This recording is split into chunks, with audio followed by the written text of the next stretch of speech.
favor. This is one more, please.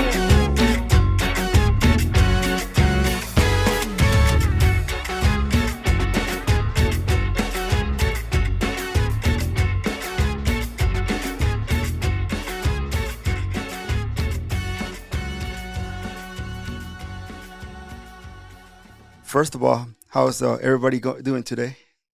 Doing good. Very good. Let's just talk a little bit about the World Cup. It's been right now we're in the knockout stages, and it by the time some people listen to this episode, it's gonna be pretty much over or whatnot. But that group stage, it was crazy. It was wild, man. It was inspiring to see these. You can call them underdog teams. Yeah. Really pull it together and beat some of these top dogs. It's been cool to watch. That last day was exciting. Well, the last day for each group. Yeah, it was intense. Yeah. I've never seen a World Cup where you decide the group on the last game. It's usually, se ponen las pilas y ya pasan la siguiente ronda. But in this one right here, for the most part, every group was decided on the last day. Yeah, and there were some shockers. Germany back-to-back getting sent home in the group stage. I'm sure it's a huge disappointment for them. And in that group in particular, it was almost crazy because it would have been Germany and Spain getting knocked out on the same day.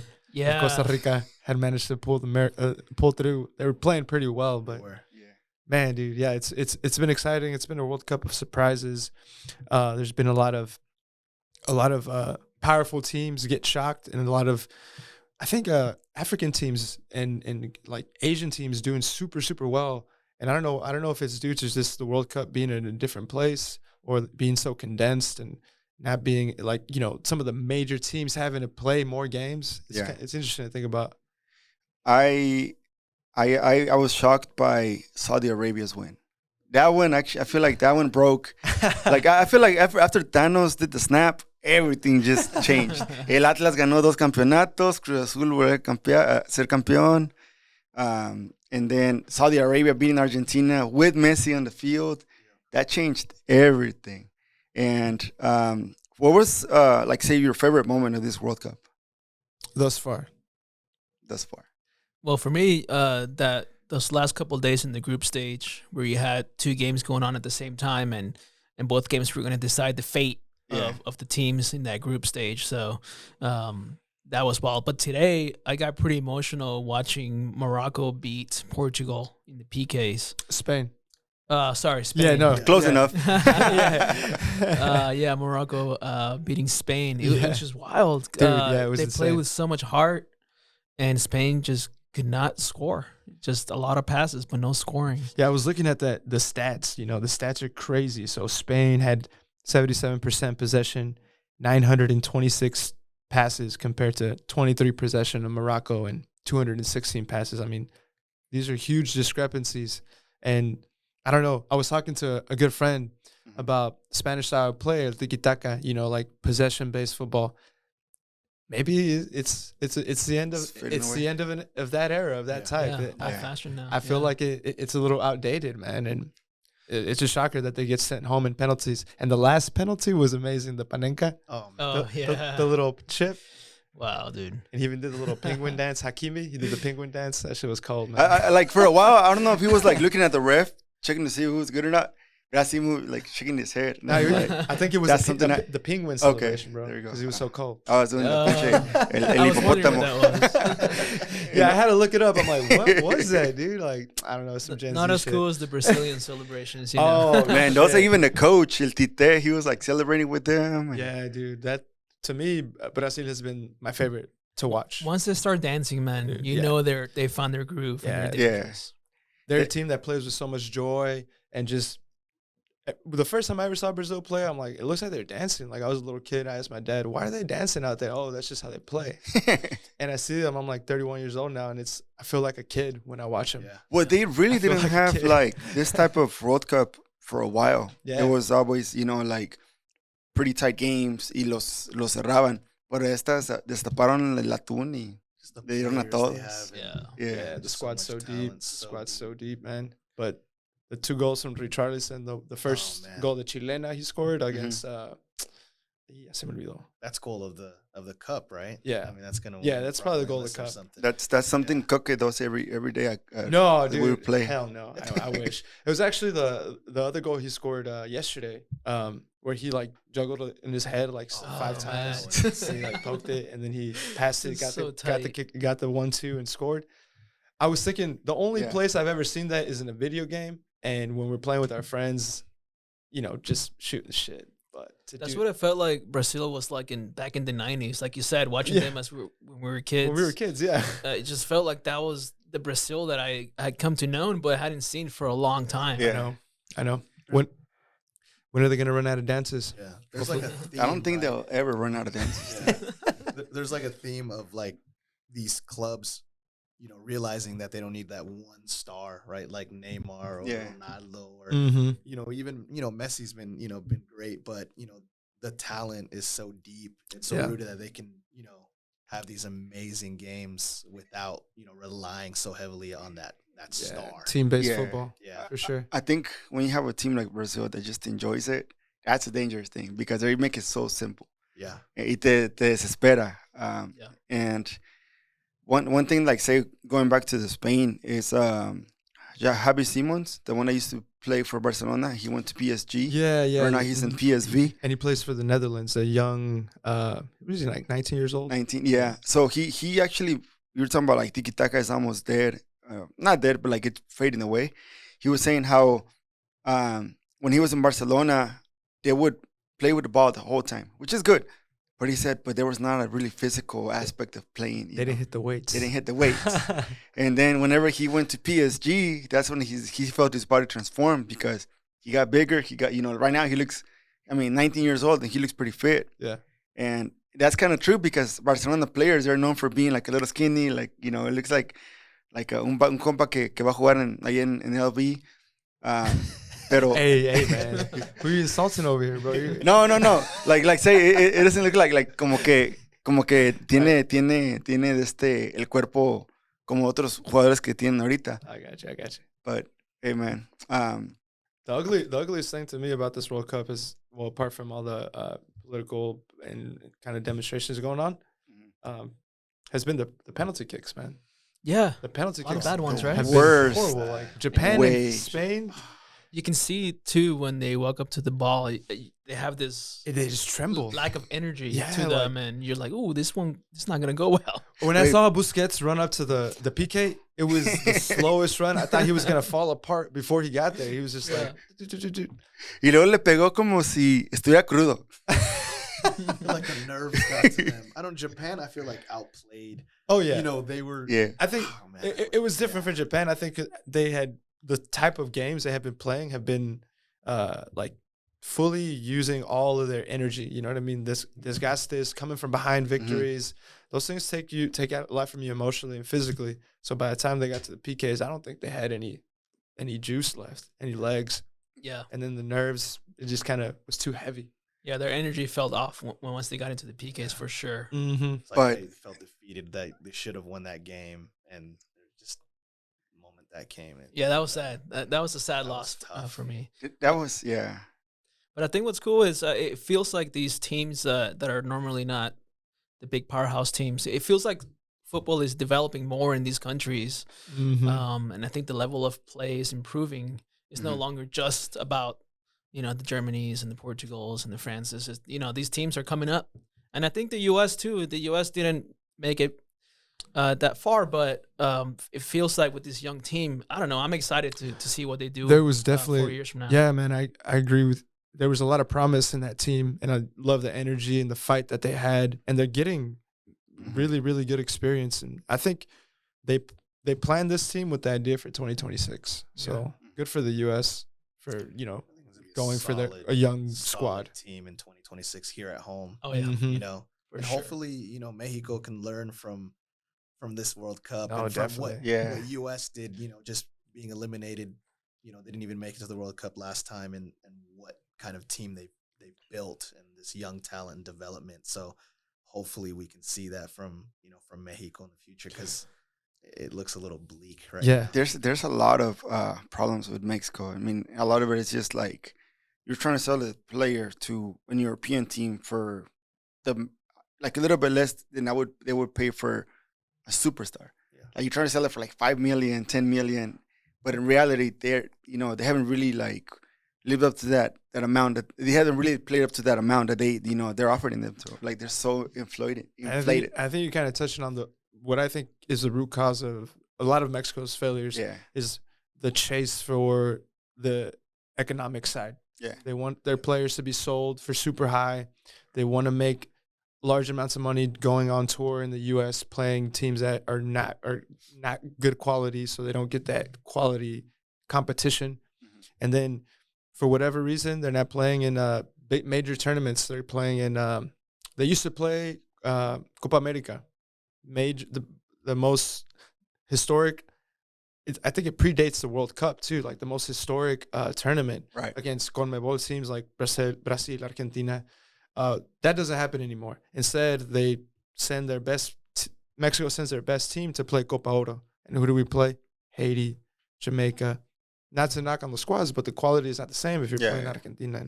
Yeah, it's one of those that now, since we're hosting the World Cup along with the U.S. and Canada, there's a possibility that Mexico, Canada, and the U.S. can be invited to play in the Asian Cup, in the African Cup, in the Copa America again. I don't know about the Euro because the Euro is super stacked, but I mean, they were saying like, why not? Go compete there, no te quieras el muy, no quieras ir. No, ve, compite. It's different, like, different environment, different players, different cultures.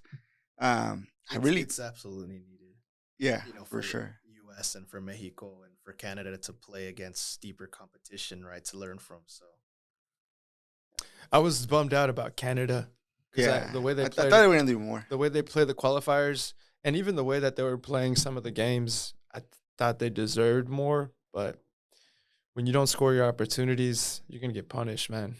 You're gonna get punished. Yeah. But man, we kind of ran into it, Richie. It's good. Before we go any further, who's your pick now that we're in the quarterfinals? Who do you guys think is gonna take it?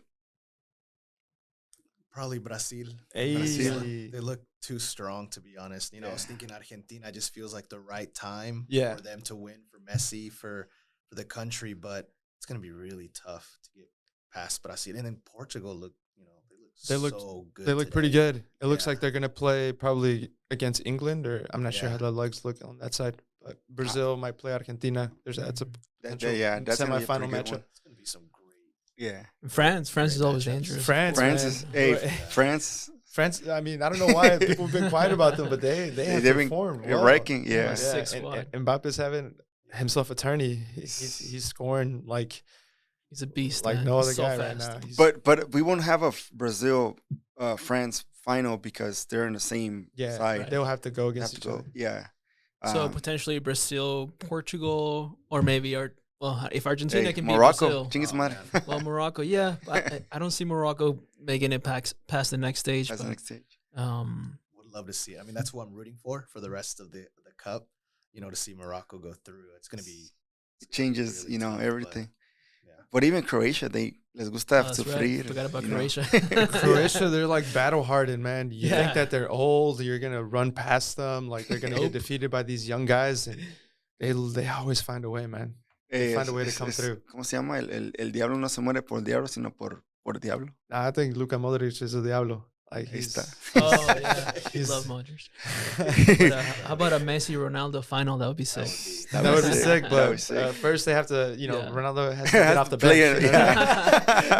Can you imagine if they both make it to the final and they bench Ronaldo? I mean, at this point, it's got to be done, right? The way they're playing without him. They play better without him. So that is the question: does he get benched next game? If I were the coach, I would start him on the bench. Well, I would bench him because the other players playing lights out. So and plus, like having a guy like Ronaldo off the bench, if he decides to put his heart and mind into it, would be amazing. You know what I mean? Like, we'll see if there's any magic there. If there's 1-1 game going down to the wire. Man, that'd be. I mean, that's the moment. That'd be like the perfect way to end an era. Yeah, for sure. So. He wanted to score so badly when he got subbed in. Oh, yeah. Last 20 minutes. You can tell. Fuera del lugar dos veces. He's almost too eager. Yeah. Yeah. But that's what happens when you're used to being the guy and having that personality and it's hard to accept a different role at that point. It's more like el tío, hey, tío, déjenos que nos juguemos y lo metemos ya para el final. That's one thing about Messi. I feel like Messi doesn't have that personality. He's like, hey, sure, I'll take the number 30 at PSG. Yeah, you know. Yeah. Put me wherever you need me. Yeah. Different personality for sure.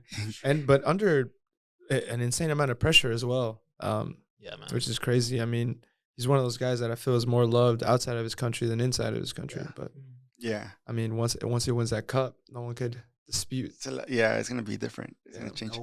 No one has more pressure than Messi. Yeah. In football, you know. Period. Yeah. I don't think there is a player that has more pressure than True. Koke has pressure every week we play against each other.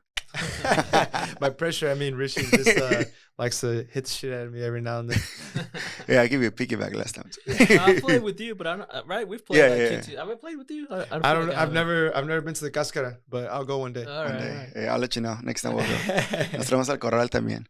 But before we already got the appetizer. Welcome to Otra, por favor. As you guys know, this podcast is about football, vida and cultura. We got the football out of the way because now we're, in the main entree. And the reason why I'm saying that is because we have two artists that, that have created something unique in our culture in Austin. They displayed what is called a TIFO, each of them. Well, they created what is called a TIFO with the help of other supporters. And what we're going to do today is we're going to talk about, them. We're going to get to know them and get to know their style of work and why, they chose to go to with those ideas of the TIFOs. And the reason why we have you guys together, and I know it's one of those that, the timings were like, all right, this weekend, next weekend, this weekend, next weekend. It was all worth it for me because I feel like the best way to do this episode is to have both of you guys in the same space. Because I know you guys were probably like, hopefully not getting a fight. But you guys, I think one thing we like to do is just like, you guys share your perspectives on your own art, and I think what we want is for the audience to just capture that and also capture why you guys did this amazing thing and how you guys did it and who helped you guys out. And the who part is all of the supporters. Every TIFO that was done was paid for by the supporter groups, not by the clubs. And I just want to say I'm grateful that we have a group of people in Austin that were willing to spend hours, sometimes right after work, every weekend, coming up with some dope ass shit. And those choreographed TIFOs, they only last maybe 5 minutes, 6 minutes. No, like 3 minutes, man. 3 minutes. But goddamn, they've been increasing the time. The time. Hey, someone, I think BTS is the one that's been taking her time, rolling the el lacito. But I just want to say, you guys, before anything, thank you for what you guys did. I think your work is part of what started something crazy in a good way. Like your work elevated, any potential creativity we can have, whether it was in the club, whether it was the supporter groups, and also coincidentally, we mentioned this earlier, but there was a guy that sent them a request for photos of the TIFOs because his son is doing a project in school talking about TIFOs. So that's how much of an impact you guys are doing. And I'm pretty sure your work and the work of, with the help of others, will for sure impact someone and will for sure motivate them to create something cool. And I think when you create stuff like this, it's always good. It's always great. And, Koke, if there's anything you feel like you want to add before we jump into their life story. No, man. Welcome to the podcast. It's an honor to have you guys here. And before we get into the TIFO and that Austin spirit, Austin FC spirit, I would love to hear about you guys' origin stories. Where you're from. I'll go first. Go ahead. Well, I'm from Caracas, Venezuela, and when I was 11, my parents decided to move me to Miami, or we all moved to Miami, and that's where I You know, I didn't speak English back then. So, you know, it was a culture shock coming to the U.S. In 5th grade. But that's how I ended up in the U.S. And I studied art all my life. Just kind of, my mom always put me in art classes in school and after school. And it's just something that I enjoy doing, and ended up going to art school. And then out of art school, I got a job with the mural company. So I started painting murals with them. And eventually I broke out on my own and started doing murals in my own style. And then at a certain point, 2 years ago, Rigo reached out, and he told me he was a big fan of my art. And he mentioned Los Verdes and that they were working with Austin FC and they wanted to paint a TIFO. And I said, what the hell is a TIFO? Because I didn't know what that was. I didn't know the word. I mean, I had seen them. I just didn't know what they were called. And as soon as he explained it, I said, hell yeah, I'm in. You know, I love football. I play soccer myself, you know, and I paint murals. So it's like a perfect marriage, you know, and that's what started my journey with Los Verdes. ¿Y tú, Joel? Yeah. Well, my parents came from Durango, Mexico. Okay. You know, they landed in Chicago and then went to the Bay Area. I was born there outside of Oakland. Moved to Las Vegas when I was around 7 years old, and I grew up, you know, pretty much raised in Las Vegas. And I've always liked drawing and, you know, just doodling in class. And, you know, there's not anyone that was, you know, drawing or anything in the family, but it was just something that I was inclined to do. I loved comic books, cartoons, you know, all those characters, you know, growing up. You know, I was obsessed with, you know, all the Nickelodeon, you know, the Nicktoons and stuff like that. And after high school, I decided to go to college for graphic design because I thought, you know, the digital way is going to, you know, land me a job easier. But then I kind of found out that was like, you know, like designed for slot machines and stuff like that in Las Vegas. So, you know, so I kind of, you know, just slowly but surely almost, you know, gave up on that, like, I was like, how am I going to support my family if, you know, I have no passion for it anymore and I don't really want to do that. And so I decided to move out to Austin because, you know, my wife and I were like, hey, you know, we want to start a family and let's maybe raise our kids somewhere else. And so we landed on Austin, and I thought I'd, you know, attempt that passion again and try to find a job in art. But same thing, like when I got here, it just wasn't necessarily working out for me. And I transferred with a job that I'm actually still at. I've been at the same company for 16 years. And to be honest, the culture and everything here in Texas is so different from their employer, where I kind of learned to love it, you know, and I like my current, you know, what I'm doing now. And art is just something that, you know, just kind of went away. It's like, you know what, it just didn't work out for me. It's fine. I'm content now. I'm able to pay the bills and, you know, support the family. And, you know, so, you know, it was just what is what it is. And then came, you know, rumblings of Austin FC, or, you know, a new soccer team here in Austin. And I just wanted to be a part of it, right? Because I'm a huge fan of football. And so I signed up for, you know, supporters group called Austin Anthem. And, you know, I paid the dues and I was like, cool, you know, there's some cool merchandise. And it was just really cool to go, you know, to just be a part of this. You know, it's like, okay, as soon as this team comes, you know, I want to be all in. I want to, you know, root for the team. You know, I just want to be around it. And then, you know, Los Verdes pretty much ended up forming outside of the group, and they were looking. And what happened was, just maybe a few months before that, I decided to do, just for fun, like some fan art. So I took the logo and drew, you know, like Matthew McConaughey and other stuff in there just for fun. You know, I was just doodling here and there. And then I had a few people reach out to me, like Rigo. You know, there's going to be a common theme here, right? And then, you know, they're like, hey, that's awesome. You know, we like that, you know. And that's kind of how I started communicating with people within the group.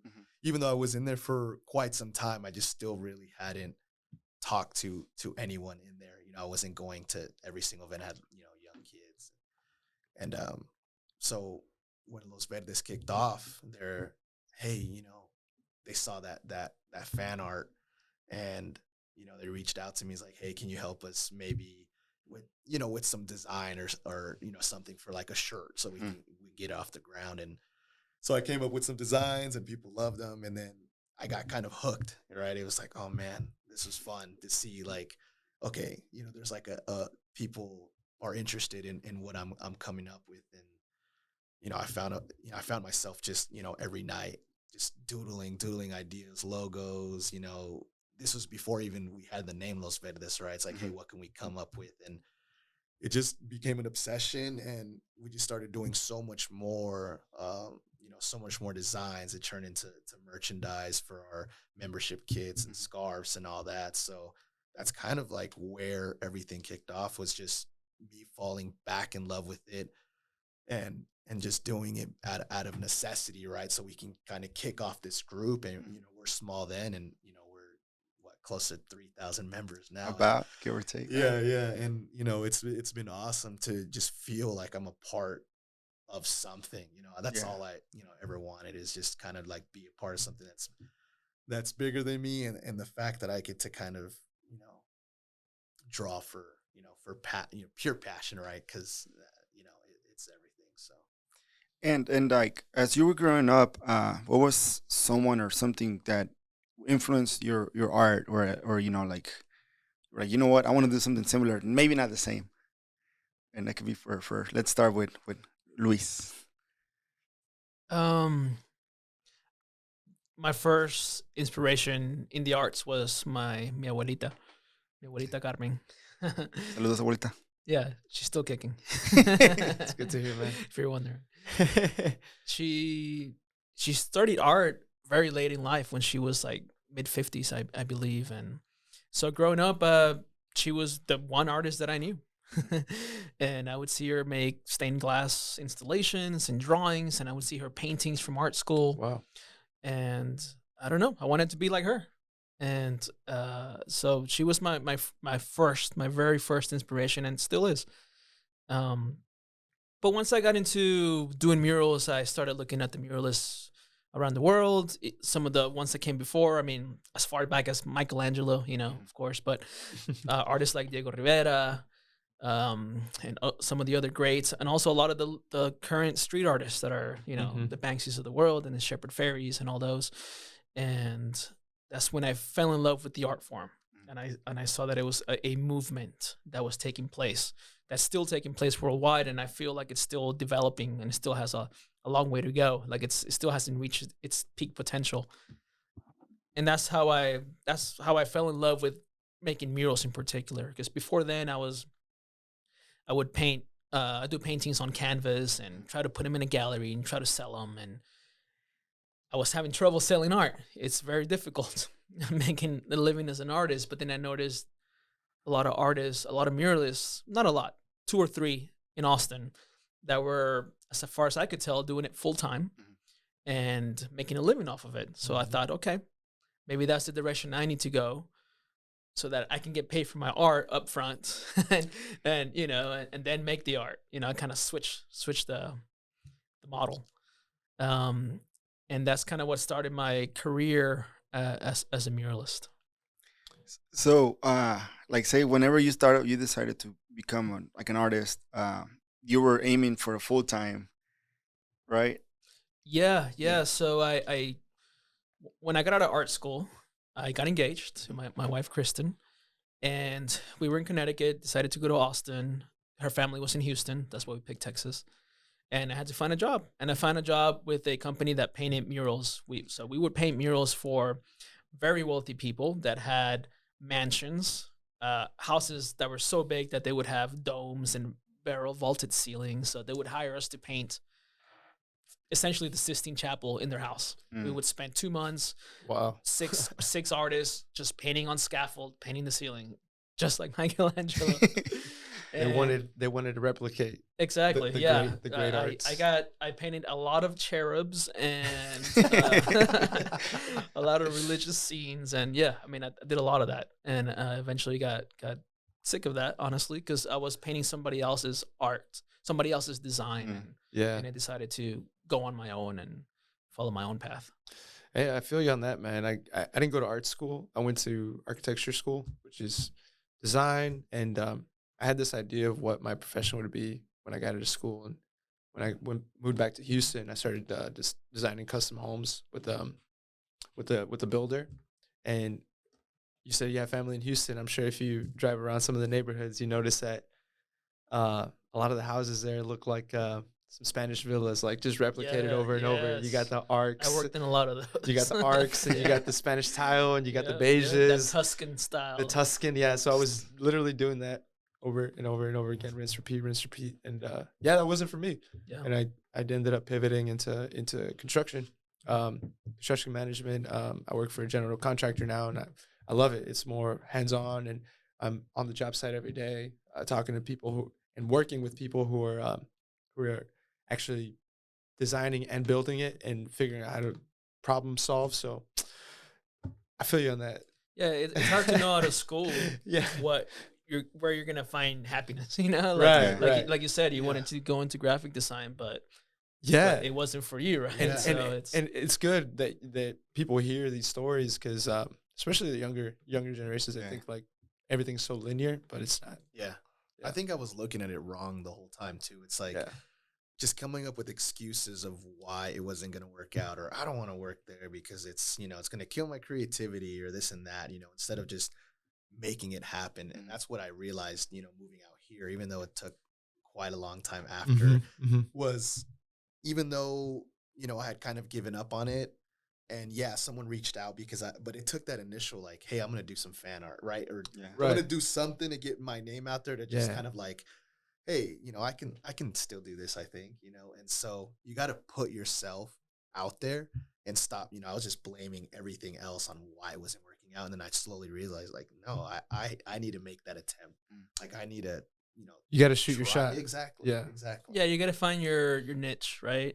Exactly. But I think, at that time back then, you weren't going to be happy designing slot machines, as you said. Sure. So I think even if you had tried that, maybe that, I think it probably was the right choice not to do it at that time. But absolutely. But then, dude, I mean, I'm amazed at all the posters you've designed and the creativity and the variety and all that work. It's every time I see the new one that comes out, I'm just blown away. And it's, man, where do you find that creativity? I think it was like that bottled up, like creativity that I had for, a decade that I wasn't doing anything. It's like I want to do something. I can't support my family. I can't do anything with this. So I think it was like I just felt like I was so behind artistically that I just wanted to do it nonstop, right? So I, put the kids down 9 o'clock or so, and then I draw. Go to bed. Daddy's got to draw. They go to sleep like at 3 p.m. I'm kidding. But I'd work at nighttime, and then on the weekends, I'd devote a lot of like the time during the weekends to really just kind of draw nonstop, because you find that passion again, and it's like all I wanted to do. Just became obsessed with it. So I thought, for this year, it's like I'll start by, I'm going to challenge myself more than I ever have. And I was like, I'm going to knock out a game day poster every single game. And it's been a lot of work. Yeah, it's been absolutely tough, but I look forward to the next one right after, actually while I'm still working on the current one. It's like, start thinking about the next one, and then like anything that pops in my head, just start jotting it down, and maybe I'll use it for the future. I love how playful you are with each idea. Like you don't box yourself in with one particular style per se. Like you're, because I like to work that way too. Like if you look at my artist Instagram, I'm jumping all over the place. Yeah, for sure. And I have like artistic ADD, and I just accepted that about myself. And in some ways, it kind of hinders my my growth. I think not my growth.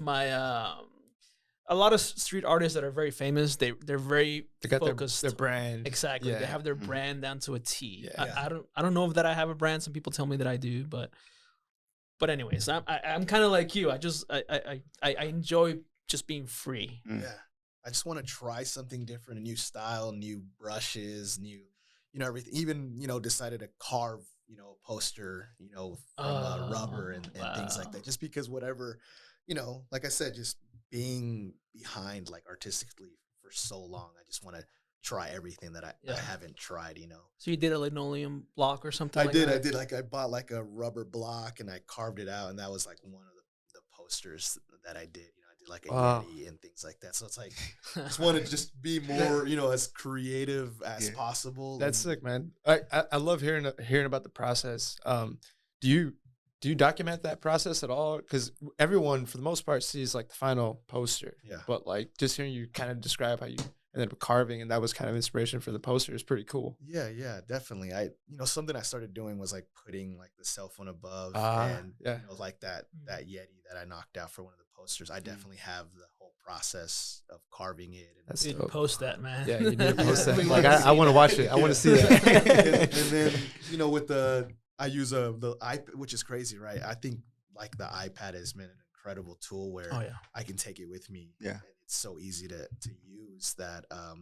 Also the program we use called Procreate, it documents and it captures the entire art process. So sometimes I'll post that, but sometimes, you know, I'm ready for the next one and I don't have time to kind of cut, because, you know, if you just post it raw, then it's like pretty boring. So it's like sometimes I want to edit, zoom in and things like that. So I don't get a chance to do that with every piece, but you know, I need to do more of that. I think people are super intrigued by like the process. For sure. Definitely. Right. So like with your work, you know, just seeing, you know, something that I, you know, always wanted to attempt was going large scale. So seeing you work like in person is incredible, you know, and I think that, you know, with all these videographers and everyone we have, you know, capturing that process, you know, it's like super inspiring.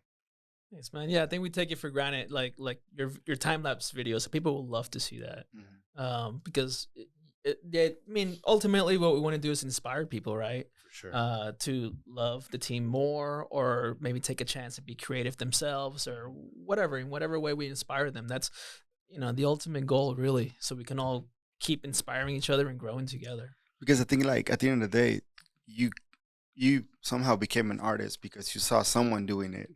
So that's what, you know, hey, why not? Like a musician, like a lot of this music nowadays is samples from previous musicians in the past. So like the way I look at it is whenever someone wants to start something, like when I started with photography, there was it's a saturated market. And I'm like, and exactly. Like, I mean, I saw some people that like how they did it, but I had an idea like what I wanted to do, and same thing like with you. Like I heard a lot of people like, you have to find your own thing. You have to stick to this one thing, and I'm like, what if you want to shoot everything you can except for like, you know, real estate? And that's true. It's whenever you put yourself in it, like you shoot your shot. You know, at first it's gonna suck. At first it's not gonna be the best. But over time, you know, is that first step. You know, the hardest part about starting, like, you know, beginning something is taking the first step to, you know, write down something. If you're writing, put a camera on and record. That's gonna be the hardest one. But once you get there, once you start doing it, everything improves. Everything becomes better and better and better, and you get more knowledge. You know how to, like, say, when you come in situations when you know how to get out of it whenever it's a little tough or whatnot, because of the experience you've been carrying from whenever you messed it up. You're like, I've been here. Yeah, what I tell a lot of young artists that come through the studio is, look, don't focus on being the best. Just focus on being better than who you were yesterday. Just keep working on your craft. It's a long journey. It's a marathon. It's not a sprint. You know, like. I have a lot of artists that are very focused on just, I want to be the best, and if I'm not, and I've failed. But that's not what it's about. You know, like you said, like you just start taking pictures, just start writing, just start drawing. It's just start making stuff. That's where it starts. Just start making stuff. It doesn't have to be good. Just make stuff how you want to make it, and then that's how you start that journey, and then you'll keep, you know, just learn as much as you can and practice. One thing that you kind of reminded me of right now, it's like, especially talking about younger generations, like they have pretty much lived their entire lives in that digital realm, with not only in the medium, but also just with social media being such a heavy, prevalent thing. Whereas I think us here, we kind of have the benefit of, we lived life before that kind of took over, like analog stages, and then we saw the digital transformation. What are some of your thoughts on that? Like, you say you work with young artists, like some differences you see, some benefits and pros and cons. Yeah, so social media can be so negative, right? And it even messes with me. I'm nearly 40, so yeah, I lived in a world where the internet didn't exist at first, and now it's such a big part of our lives. Yeah. And even having lived pre-internet, I still, Instagram affects me a lot on a daily basis. I'll post what I've done, and I don't get enough likes, and I feel bad about myself. Yeah. And I have to remind myself, like, it's like what I just said. It's not about being better than everybody else. It's about being better than who you were yesterday. So I struggle with that still to this day. And I see that a lot of the younger artists struggle with it even more because they were born into a world where that was already a part of their lives, right? So I don't know. I try to treat social media as a tool, a marketing tool, a networking tool. But I still struggle with it. Honestly, It really taps into your sense of validation sometimes if you let it take control of you, man. I struggle with the same thing. I post things. It's like, do people like it? Yeah. If they didn't get enough likes, sometimes personally it's like, oh man, this is my best one yet, or this is my favorite. It's like, you got half the likes. You got like 2 likes. Exactly. So, it's from a bot, and then from that, hey, DM me your art. Exactly. Texas special, whatever. DM us. I was like, oh man, maybe I should. Maybe I'll get more likes. But I think that the biggest issue with social media is like the comparison factor. It's you comparing yourself to everything else. And I think even like as artists, I don't know if you can attest, but sometimes you see too much, like, so much art out there. It's like, man, I want to try that, or I want to do that, and so you become like overloaded with ideas, and I feel like that takes away from your creativity because there's so much that you're looking at. It's like, man, what's the next thing? Like, what's the next thing I should work on? What should I, but because you see this idea and you're scrolling, like, you know what, I like this more. So sometimes it's kind of like closing that out, going into your own headspace and figure it out, I think is better than just always looking at just like endless amount of incredible talent. I mean, that's the thing. There's just so much talent. It's never ending. Yeah. It's never ending. You're not going to reach the mountaintop. Something, it's always something new too. Yeah. That's the discussion I always have with Richie. Like, there's just an oversaturation of content out there that if you don't manage your time and attention correctly, I mean, these platforms are monetizing your time and attention. So like they're designed by engineers to keep you scrolling and scrolling and scrolling. Yeah. So it's cool. So actually makes me wonder, what do you guys do when you feel like anxious and maybe you need how do you mitigate that type of anxiety that social media may cause, and maybe creative blocks that it can do? I haven't found I haven't found a solution to that yet. Honestly, I'm struggling with what you mentioned is finding a direction. Like, what do I want to make next? Mm-hmm. I'm really struggling with that. Actually, I almost want to take a year to just kind of go into my studio and not come out. Yeah, like isolate and just yourself. Make stuff. Yeah, like I feel like I need to do that because I'm lost. Honestly. I make a lot of stuff. I paint a mural almost every week, or I'm always making something, and I've got commissions, and it's great. I'm busy, but artistically and creatively, I feel like I'm stuck, and I feel like I don't know which direction I need to go. I feel like I haven't reached that point where I'm like, yeah, I've made it, which is, but I also know that feeling never truly comes, right? And hopefully it doesn't, because if it does, it means you've become complacent maybe and stopped growing. Yeah. So I don't know. I'm really struggling with that, honestly. I don't have a solution for that. No, man. I appreciate you opening up about that stuff, because, you can easily say, oh, yeah, I just... you might think like, Luis and Joel, they're creative. It just pops out, like... I don't have my shit figured out. I don't think any of us do, but we're trying our hardest. You too, Joel?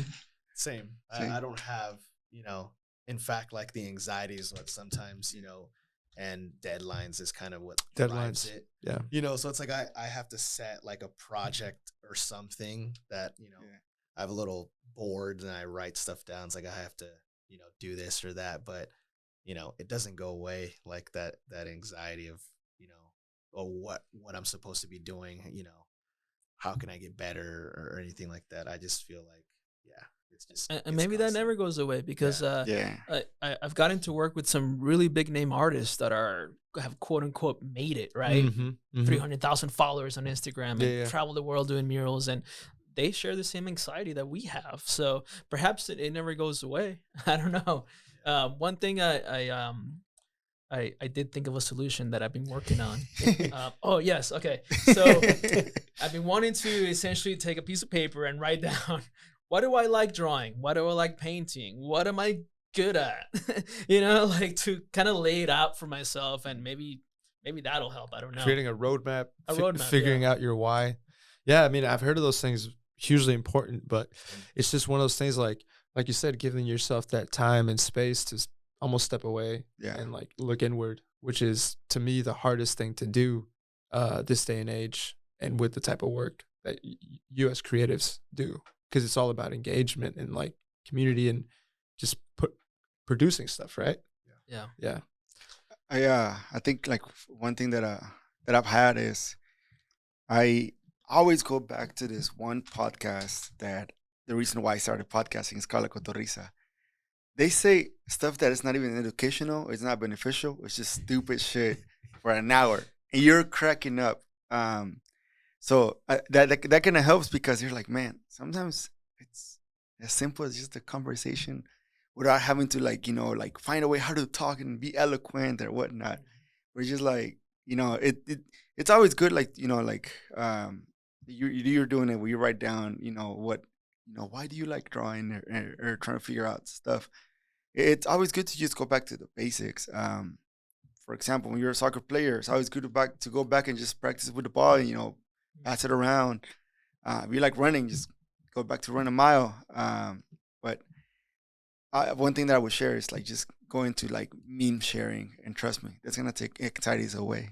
Meme sharing? Oh yeah. Let's expand on that. Oh man, I'll expand on it. Like every morning I wake up, you do we're talking about how social media platforms are taking over our lives or whatever. You look at your instant messages or direct messages, and of course there's like 5 memes that Richie sent at like 3 a.m., at 4 a.m., at 2 a.m. and you're like, dude, and they're all hilarious, but I'm thinking like, damn, dude, this guy really doesn't sleep. He's just shooting the memes when he's not getting shit done. But this guy does a lot, so that's his like relaxing. Funny that's outlet. The way to relax. But no, I think like the last time it happened, I was just like sitting down on the toilet, and it was a good hour. I got up and I like con hijita. I'm like, oh shit, wait. Yeah, man, it hurts. I have that same issue. And I sit there too long. I'm like, this is probably bad for my circulation. That's when I catch up on what's going on in the world. For sure. It's like 45 minutes there. My legs don't work anymore. You're like, all right, I'm caught up.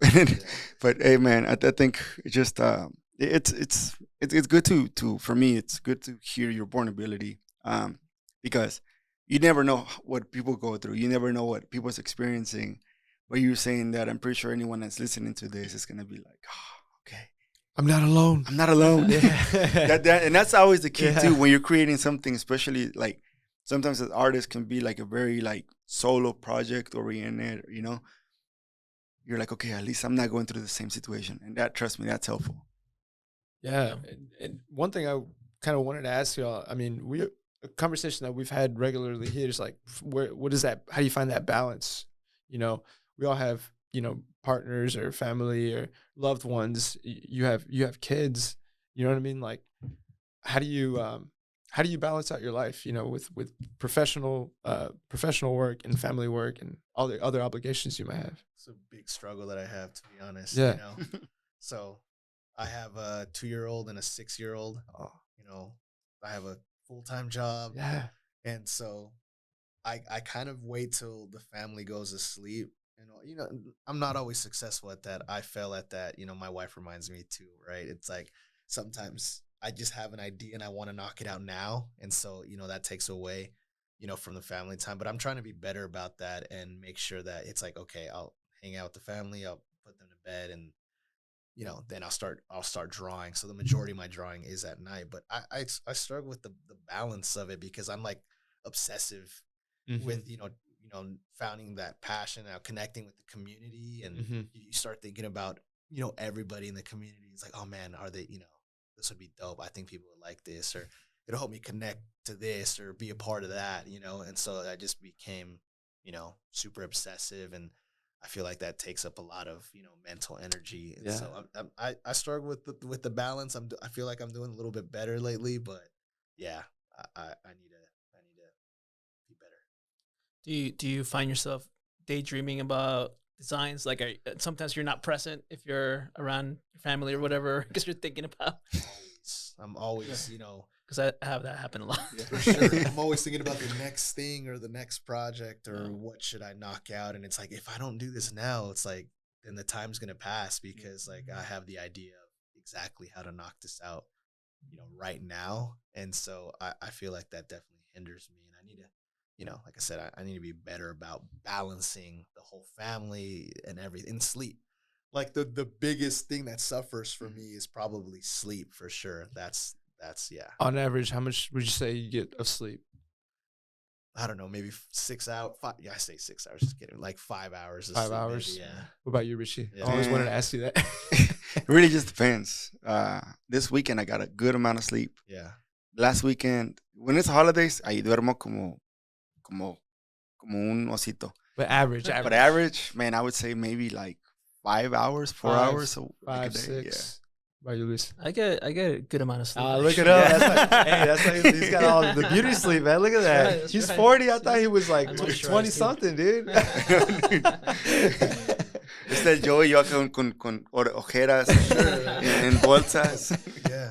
I mean, I also, same thing with, if I'm not drawing, then I'm playing video games. Oh, with yeah. friends. Great distressor. Yeah, that's a lot another of thing. A lot of my homies tell me how that's like their main distressor right there. Since I left Vegas, 5-6 years ago now, and I left a lot of friends behind. That's kind of like a way that we connect. So I get on, put the headphones on. I get to hang out with the friends. That's Keep maintain the friendship. Exactly. So right now that new Call of Duty came out. That's hell yeah. Takes My little brother takes all some he time talks at about. night, So yeah, dude. Like I said, I have trouble balancing that.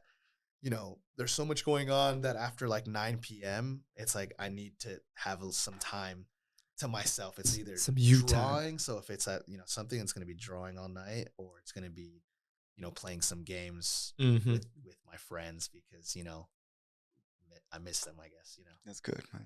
That's So good. would y'all consider yourselves night owls? Is everyone here like better, like more creative, more productive at night, or are you more of a morning person? Well, my situation is different. I'm very lucky right now to be able to do art full time. So I do art during the day. So I get my own time to make the art. So I get to scratch that itch on a daily basis. And I've tried to really balance work and home life in a way where, I try not to get home late. I try to get into work at 8 a.m. into my studio, or if I go to a job site to paint a mural, and hopefully be home by 6 p.m. at the latest. And then when I'm home, I'm home to just do family stuff, basically. Stuff around the house. I'll be with my daughter. I have a 7-year-old daughter. Oh, okay. Or with my wife, and then I love video games, but I don't play them very much because I feel like I get to do my own thing during the day. So I when I get home, I'm like, all right, let's be with You're the one that organizes though, órale, vamos a comer un asadito juntos. Yeah, exactly. So That's tight, man. It's cool to hear that, you guys do things in your own way, your own creative energies are directed at certain times or whatever. But, y'all both have families, y'all both have kids. Do they, are they kind of incorporated in any creative outlets as having dads that are artists? yeah, That's I mean, a good my daughter knows me as a muralist, as an artist. That's awesome. She loves my art, and she comes with me to the studio, and she sometimes comes with me to job sites. She's more musically inclined than I would say what does she art play? inclined. She plays piano, and Nice. she's getting very good at it. Actually, I play a little bit. I started taking lessons maybe like 2 or 3 years ago, and but she's already. I can see she's gonna surpass me so fast. Damn. She's got the ear. She's got the natural ability, and so it's cool. And my wife sings, so we write songs together sometimes. Nice. So, Family band time. yeah, so it's fun. We're all creative, and that's helpful because we get each other. That's good. And then for you, Joe? Yeah, I mean, the little ones, being able to take them to like the events that I do, or when we're doing TIFOs, right? I can take my son, and he doesn't know me as much of an artist yet because it's he's 6, but it's kind of new in his lifetime too, right? Because it's only been drawing again, or consider myself an artist again, just like for 2 years now. So it's something that's kind of new for the family in general. But my daughter, she's already an artist. She scribbles all over the damn house. So she's, whatever marker she finds, every surface has been painted on or drawn on. So she loves it, and she always wants to draw. There's like a huge notebook, and she'll bring it to. It doesn't matter if it's 9:30 p.m. She'll be laying down ready to go to sleep, and it could be 9:30, 10 o'clock. She'll wake up. She comes into the office, and it's like, hey, she wants to draw. She has her her little notebook and something. Nice. So y la dejas while you're doing your thing. She's with her boat. I can't help it. Say, go ahead. Yeah, so that's cool. She always wants me to draw with her. So it's like she draws something, and then she hands it over to me. Then I have to add to it. Yeah. She takes it back. Oh, that's nice. Adds to it. So a little interactive. That's awesome. That's pretty cool. That goes on the fridge. There you go. I have a nephew, and like my niece. My nephew, he's actually like my sister's just like, man, he always, you do something, he wants to do it. And he's a freshman in high school. I started playing the guitar. His dad is a musician, so he picked that up pretty quick. But then he's the guitar right now. I hear him playing. I'm like, dang, dude, how old are you? Like, he's super good. And soccer, same thing. He already made varsity team. Wow. And a lot of it, and like he's trying to get more like into photography. And my sister is like, he sees you doing something, and like luckily you're doing some good stuff. And I'm like, I'm glad he doesn't know I've been doing some bad stuff either, but that's good. But it's good to, like, whenever you have family and they do something, even if it's not the same, at least something different. I think that speaks for you're doing something right. You're doing something in life that and also like where everything starts is with the family. When you're motivating your own family and you're also spending time with them, that's when everything starts. That's where you can have more of a flourishing art than like, say, for example, te vas todo el día y no llegas. You pull a Richie every now and then, don't come till like late at night. So, yeah. But that's good to hear, the fact that like your kids are involved in one way or another with art, because that art itself, I mean, whatever form it is, it's a healing as well. No, for sure. And this is probably a good segue to the TIFO talk. But one thing I wanted to kind of highlight is, especially the reason I asked the question about your kids, because when you are able to share that type of passion for creativity and like just expression, I think you create some of those memories that last a lifetime. I think back at this year, we're almost at the end of the year, right? You kind of start to cycle back. When was like kind of the happiest moment? And this last when was it? October leading into November, Dia de Muertos time, I went home, and me and my brother, my sister, my mom sat together making the altar for my grandma who passed in May. And, you could easily buy papel picado from like anywhere, but we decided to make it. And like, we had never done anything like that ever as a family, like as like older, because I'm 30, 31, my sister's like mid-20s, my brother, same thing. And it was just a nice moment. Like, most of the times if you're spending time with family, you can easily watch Netflix, but it's not as special as when you're creating something with your loved ones or your community. Absolutely, yeah. Let's go into like the art and football. They're part of each other's culture. I think they go hand in hand. You can see it every World Cup. You can see it every tournament. There's either a design that is created. There's either uh, the fields, like the stadiums. Even the stadiums, are an artistic structure For sure. that's put together. I mean, Qatar, like we can say shit about it, but they have some pretty cool stadiums. Yeah, they do. Yeah, they were developed, like, and especially that what's that, like 972 with the other cargo crates. What's up with the names of the stadiums though? It's kind of weird, right? I don't know. I don't know the origin of the names of the stadiums, but that one it's supposed to be demountable at the end. They can just like break it apart. I forgot it, but I noticed the code that you dial to call into Qatar. That's the amount of like containers it has is the same as the code. Did you just look that up when you were taking a shit? No, I looked it up yesterday. Nah, actually, I noticed it when I was like we were going through like shipping issues because they're like, no wonder all the containers that we're looking for, they're all over there. So wait, there's a stadium. Wait, what are the containers for? So they're like shipping containers, like cargo. It's just a stadium made of shipping containers. No way, really? Yeah. Which one is it? I haven't noticed that Stadium one. 974. Something like that. 572, 974. That one stadium. How does it look? It actually doesn't look bad. It looks like, I mean, ya que están pintaditos y todo, it looks pretty good. Kind of like So the it doesn't container look bar? like, like there you go. It looks like if you go to Rainy in one of those bars or like the new houses, but like in a bigger scale. But Supposedly it breaks down and they're gonna ship all those containers for use, right? Yeah. I forgot where, but they're gonna like break it down and send the container Wow. somewhere Okay. to help somewhere. right there. Oh, okay. Oh, interesting. And we'll put a picture on it whenever for you guys. Yeah, and really that was always one of the main complaints about any type of major event that you have to create stadium infrastructure and kind of places that aren't as developed. Like, okay, so now you built this huge thing that is going to be desolate and not used and was a complete waste.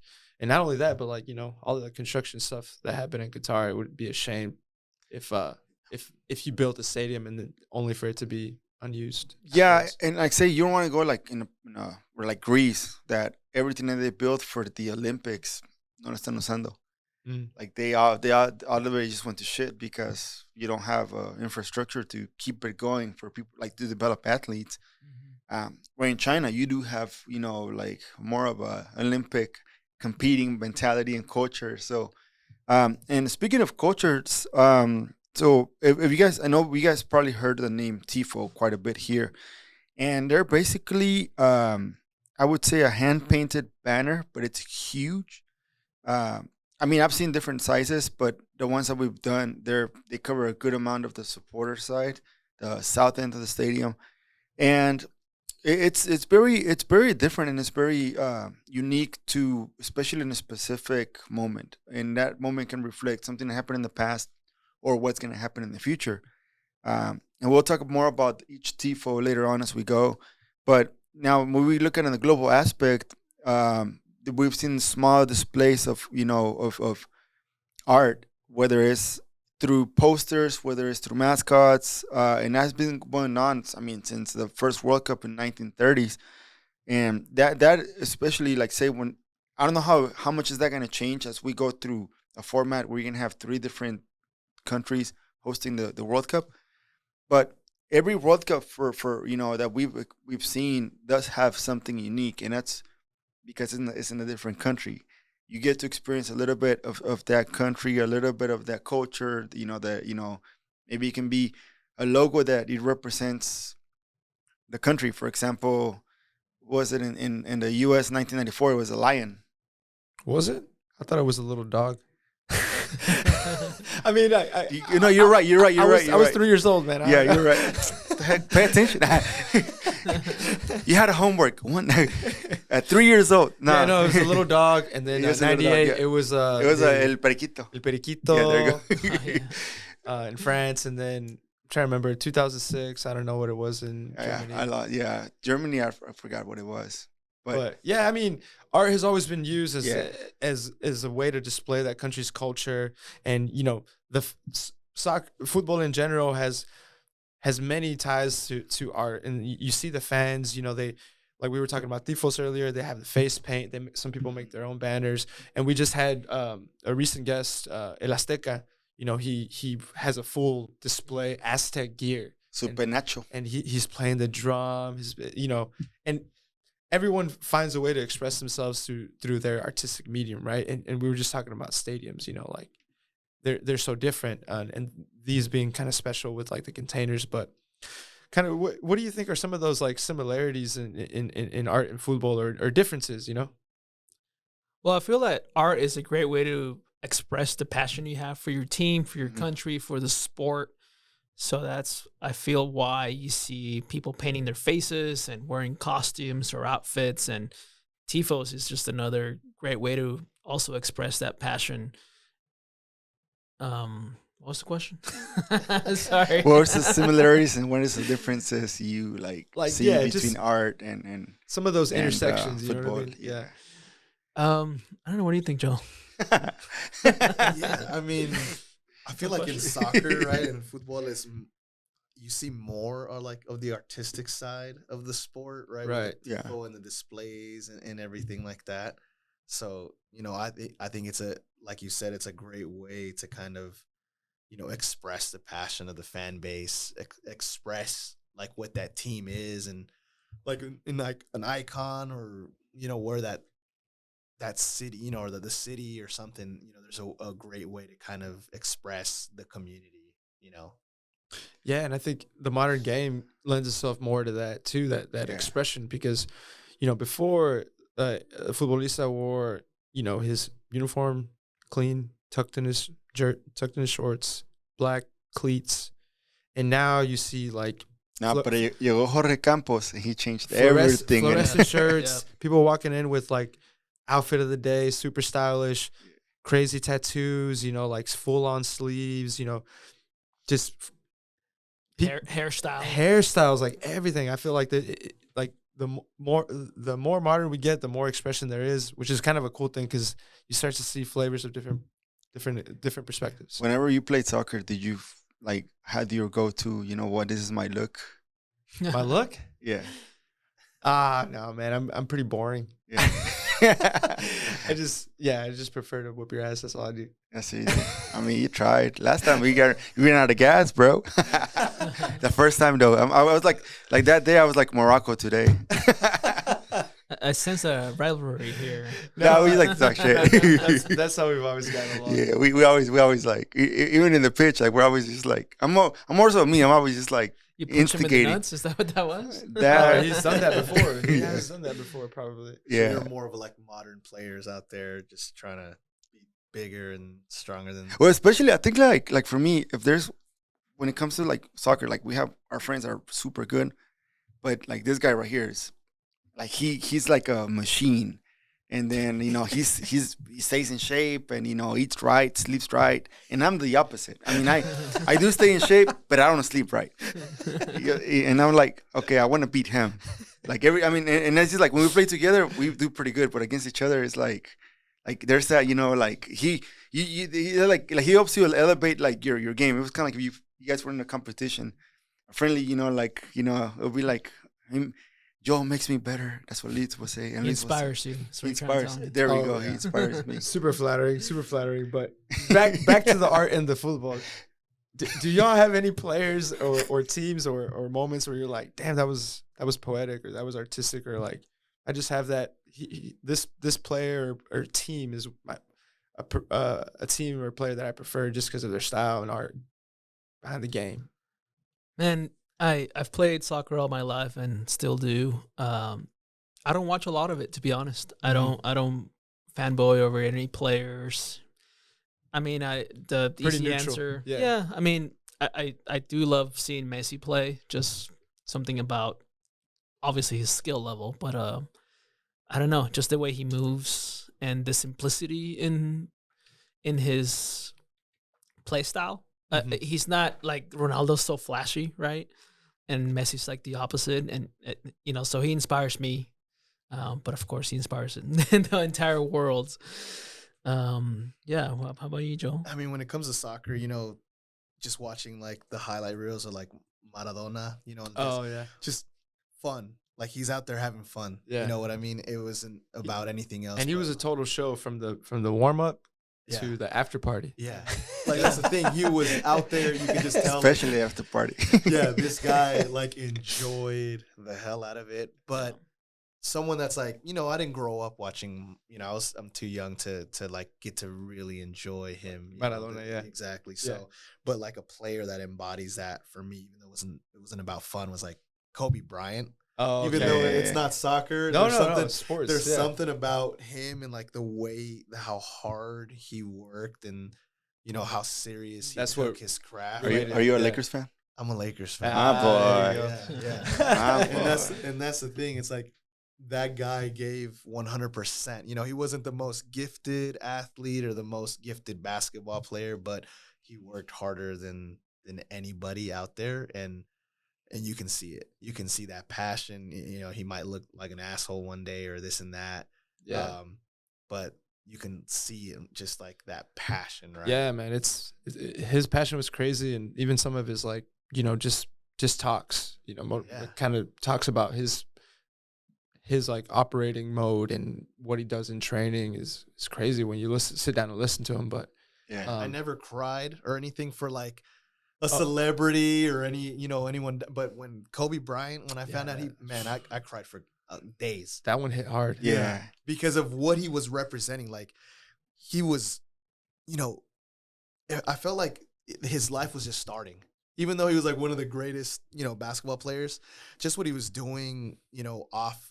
Yeah, he was reborn because he was doing a children's book, right? Exactly. Like, like wow. That documentary. And the documentary, right? that he had an Oscar. The animation Oscar was amazing. You can tell he was completely devoted to his children and like bringing them up and just like this big inspiration to even like women in basketball and things like that. And I just felt like, man, it just left like this huge void in like the sports world, just being taken away so young, you know, because that's what people should embody, right? It's like, hey, your life shouldn't end like at 36 years old, you know, or 35 years old. It's over. Right. You know, you're an athlete, you're done. There's nothing left after this. You know, he was like beginning his life, I feel like truly, you know, after that. I mean, like I said, yeah, just what he was doing and what there was so much more to give, you know, that one. Gone too soon, man. Still hurts. Yeah, I like your point about work ethic, you know, because that's something I've noticed too in artists, especially going through art school.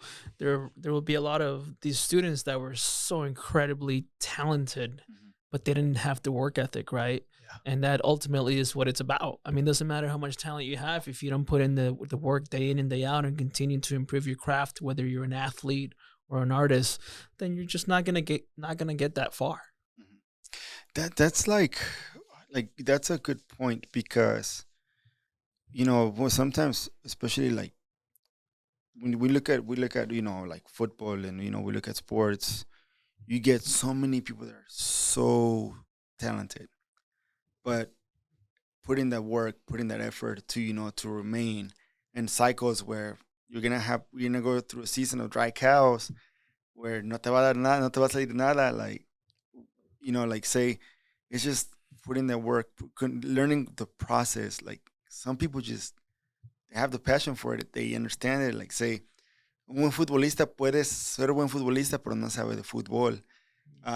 They won't know how to read like, you know, like say a game or whatnot. And that like imagine if everyone that was talented, you know, was able to maybe had a change in like not like changing heart, but like an experience where it motivated them to just get back to where they wanted to go. Yeah, I look at your jersey and I'm starting to get a little PTSD, man. I had already gotten over Mexico losing and the pain, but you were talking about talent and work ethic, and the first person I thought of was two people, Giovanni Dos Santos and Carlitos Vela. Yeah, different cases in their own way, but Giovanni Dos Santos, of course, who does he play for now? He doesn't have a team. He won a World Cup. What was it? The U17s. Yeah, in 2015. With Carlos Vela. Yeah, that was Mexico's golden generation. You know, and there's several nations that have had golden generations go to waste. We just saw Belgium crash out of the World Cup. Yeah, it's another one.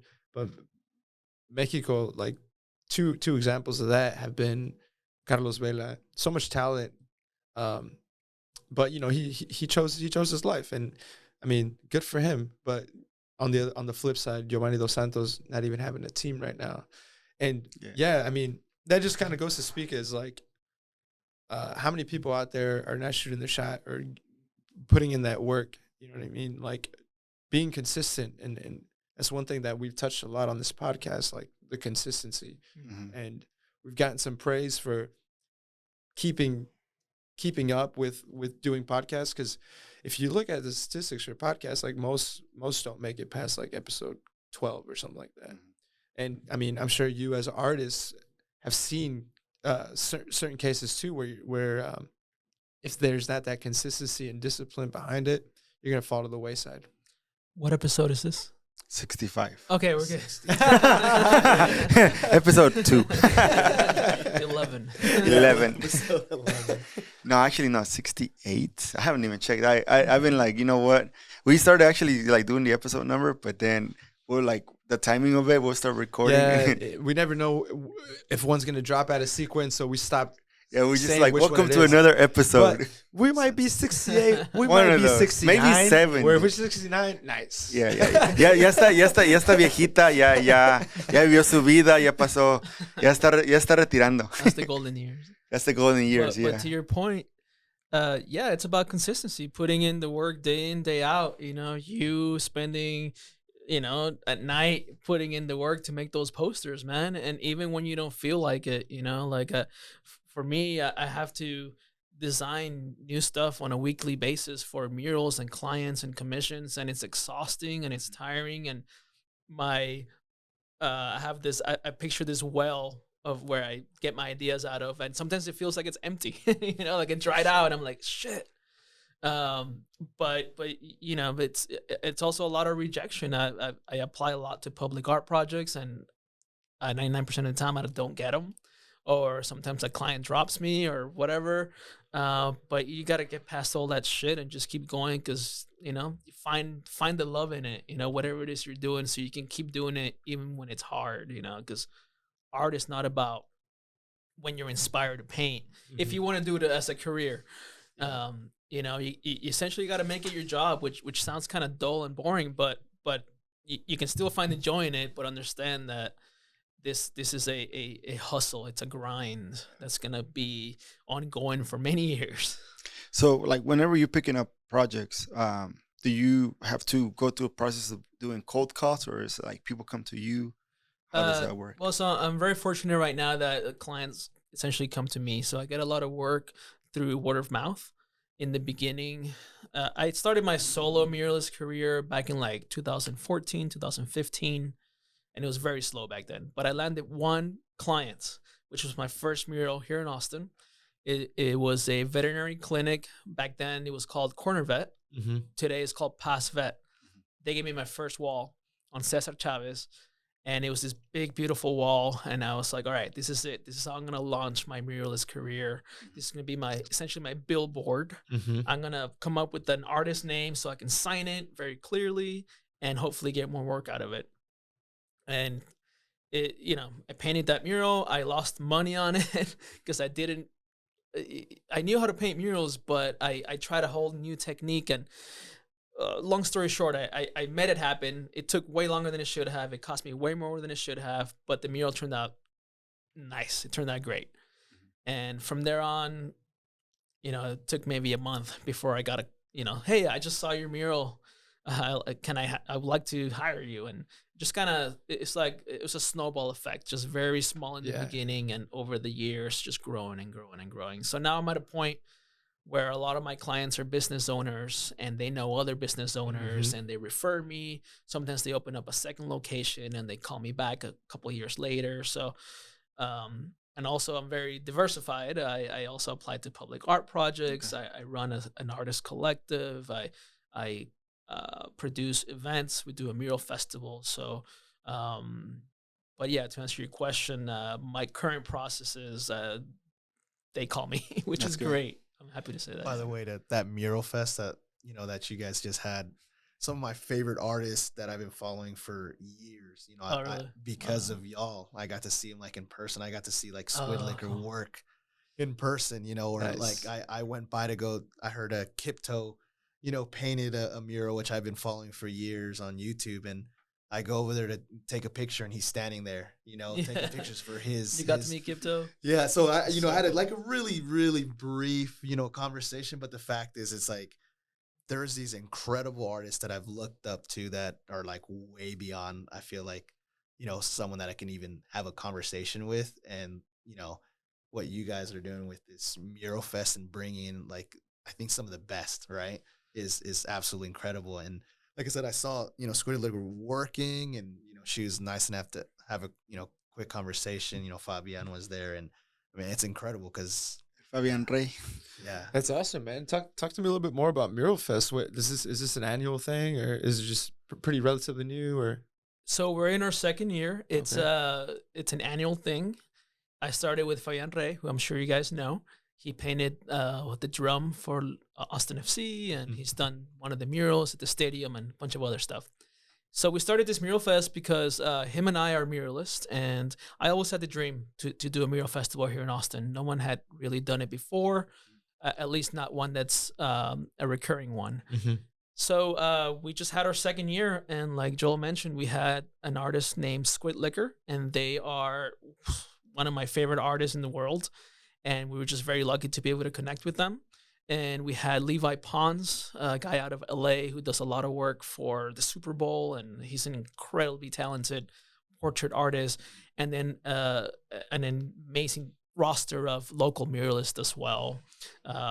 Fish and Federico. I don't know if you guys know Federico, but he's one of the OGs of Austin, and many other talented artists like Helena and Tony and yeah, so basically our objective is to add more art to the city, creating permanent installations of large-scale murals, and but also doing it in the way where the artists get to paint what they want to paint. Because often, as a muralist, I'm commissioned by a business, and I have to theme my mural to that business, right? Which is great, you know, it's work, and I enjoy doing it. But it's the dream for a muralist is to be given a big, beautiful wall and to be told, "Hey, paint whatever you like." And that's what we're trying to provide for artists from Austin, and we try to bring in a couple of big names from outside of Austin. Last year we had a guy named Drew Merritt, who's one of the best muralists in the world as well, and for me, it's incredibly inspirational because I'm a fanboy as well of these artists, you know, like Kipto, like Joel mentioned. He's very well known. He does these YouTube videos of all the murals that he creates, and he's gone viral. Like he's on fire. Very talented, super down to earth guy, you know. And yeah, we get to meet these artists, and they inspire us. They inspire me to get better. I mean, I see Squid Liquor paint.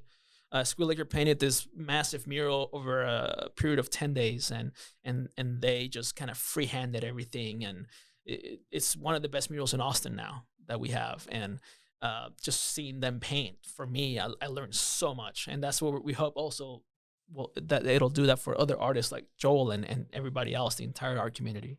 And they absolutely killed it.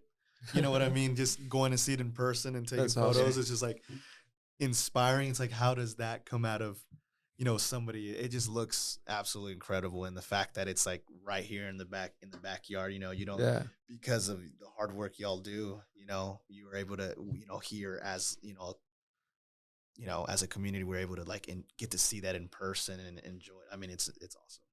Thanks, man. It's called Looking Up Mural Fest, by the way. And we're looking for sponsors. Looking Up Mural Fest. Check it out. What time of year do y'all? Every November. Okay. So it just passed. Yeah. We do it at the same time as East Austin Studio Tour. And that was one of the reasons why we couldn't record this before, because you said that. That's right. You were like super swapped with it. Man, those were very stressful. Oh man, I can imagine. I lost a lot of sleep, and it was as far as stress goes, it was horrible. Yeah, exactly. So I wasn't looking like this, right? You were looking like this. No, so I didn't get a chance to go on the Sunday. I mean, on the Sunday, whenever you guys we're at the house and they show the guy flying. Oh, right. But I saw something on Instagram. They're like, hey, we're gonna be Tuesday, and I'm like, oh, cool. Tuesday, no, Wednesday. Wednesday, I don't have any plans. I show up to the house, and nobody was there. Which one? The here today, gone tomorrow house? Yeah. Or, oh, yeah. That shit was gone. It was like, You can see the outside, though, right? Yeah. I'm like, I was like, literally, it's gone. But then I think like, okay, you know what? I have to make sure. So then that's when I messaged you. I'm like, okay, and then like, hey, so luckily I have a day where I can go and check it out. And then he told me, hey, Saturday is gonna happen, and everything worked out. I ended up coming, but I messaged Luis, and I was like, hey, just to make sure, like, it's gonna be where is it gonna be at? Because I didn't want to tell you, like, I showed up to the house and nobody was there.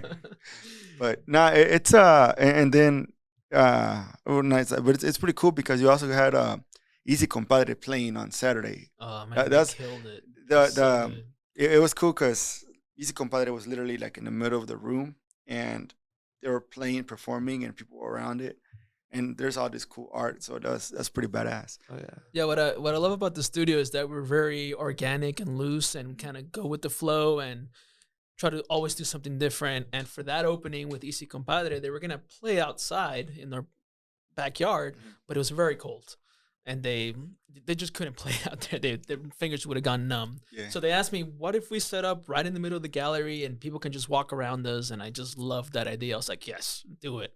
That's And pretty cool. it was a cool vibe because you walk into a gallery, you don't expect to see a band sitting in the middle of it, and it's a very small space. It's That's cool. it's a 100-year-old house where we have the studio, and it's not the type of place you would imagine a gallery would be in, but it's what we have. So That's how traditions start, right? It's Yeah. like There next you year go. it's like, hey, who am I gonna put in the middle of this gallery?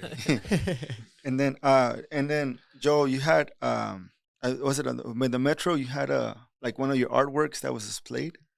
Yeah, man, I'm super fortunate with with connecting with the community and doing all this stuff for Los Verdes and Austin FC that I submitted like my first time like ever trying to submit for something, right? So it was I submitted an application because they were doing they were trying to hire someone for the Hispanic Heritage Month.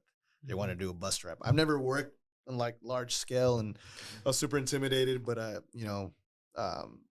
I was reached out and they told me like, hey, try to, do the submission, and we need more representation. For sure. And yeah, man, I put the application in, then I had like a panel review. And they liked the idea that, one of the questions was, have you worked with have you worked with like a community or anything like that before? And I was like, well, yeah, I've done that with the TIFO, and You're like, we have you had so seen this many. before? Where do I so many start? Where do I volunteers and start? things like that. So I think they like the idea, and yeah, man. So they gave me the opportunity. I knocked it out, and I used a different medium. I did it in vector, so it can like be blown up, which I'm not used to working in, but figured it out and printed out. I think it was awesome. It kept getting delayed, unfortunately. There was just issues that were happening, but once it rolled out, I'd get messages from people all the time like, hey, I saw it driving down the street, or it's it's by the stadium, or it's That's exciting. here. So it was definitely the biggest thing, as in like personal work, right? That Mhm. I was a part of, where I've done obviously the TIFOs and bigger things, but that to me, that's like, I didn't create that, right? That was like a community. The idea and everything came from the community. So the bus was like imagined it and created it, and it Dude, that's came so to special. fruition. So That's so special. Like, Yeah. you think of most art pieces and they're pretty static, but you have a moving art piece Yeah. throughout Yeah. the city. it's insane. It's surreal because they told me like, hey, how do you want to show it off? You can kind of do what you want. And so I asked Austin Beer Works if I can park in front of their place, and so I had people come out. All the family came out, and they was parked out there. Oh, they parked the bus out there? They parked. They parked the bus? So, yeah, they parked. Japan, Morocco. That's the thing about the community out here, man. It's like, since I work with Austin Beer Works to do some like can designs and stuff, I hit him up and said, hey, we need a place to like park the bus. And so, like, yeah. And they're so, like, how big? Like, no, it's actually like a bus. yeah, for sure. And they let me. They like close out the parking lot. That's awesome. And we were able to drive it. You know, and as soon as we got there, we saw it out there, and it was just completely surreal to see, you know, my work blown up, and you know, special. It's one of the electric buses, right? It was, yeah. Because you know, Fabian did like the first version of, you know, this kind of project they're going for, like this metro art. You know, they're trying to get more of like the art community to be more involved in their projects and things like that. And so Fabian had kicked it off with, you know, collaboration between Austin FC, but they reached out to me, and I was kind of starting like this new a tradition of, you know, these wrapped buses that signify, you know, these events that are going on. So it's crazy. And that's pretty cool. It's like you guys have a different, unique way of how art comes around, like in your projects, like with the festival, and then with the bus. That's I mean, I mean, it's like in a bigger scale, and that, I mean, it's not just the TIFOs that you guys have done, but also like your own projects, your own thing. A lot of it is like help with other people, collaborations with other people, but at the end of the day, it's like something like it's unique from you, you know. So that's something that I, you know, like I'm glad like I get to see you guys and talk, and also for me is it's you guys are like pretty down to earth when it comes to like talking about it, you know. Yeah. No están crecidos como que fíjate güey, ese pinche vaso Yeah. es mi vaso. Güey. So that's yeah, pretty cool, man. you hear all these like certain stereotypes about sometimes the artistic community, or some like maybe the design community in itself could be kind of snobby, right? But you guys are awesome, dude. Thanks. It's been dope to talk to y'all. What you guys have done multiple pieces of work in different types of mediums, but maybe if y'all can just tell me like one that really gave you the most joy to do, or once it was out there in the world. And I just love painting murals. So every mural I've painted is just, you know, they're all my favorite. You know what I mean? Like it's like choosing your favorite kid. Yeah, kind of like that. It's just every single one has been a different type of challenge, but they're all hard to do. And once you complete it, it's just like, wow, I made something. You know, I think that's what I love about making art. It's like you can make something, and there's a great deal of satisfaction that comes from that. And murals and TIFOs are things you can make and share with a larger community. And that's even more attractive. You know what I mean? Because if I'm painting on canvas, you know, maybe it's just sitting in my garage, or, you know, no one sees it. But we get to share our art with thousands of people, and there's just so much joy in that. How before we go into each TIFO, what was it like? What was going through your mind when they were displayed? One in the stadium, but also like they got the attention of, you know, other places that are not in Austin. They went pretty viral. Yeah. Like what was something like went through your mind? What was your first like, you know, thought?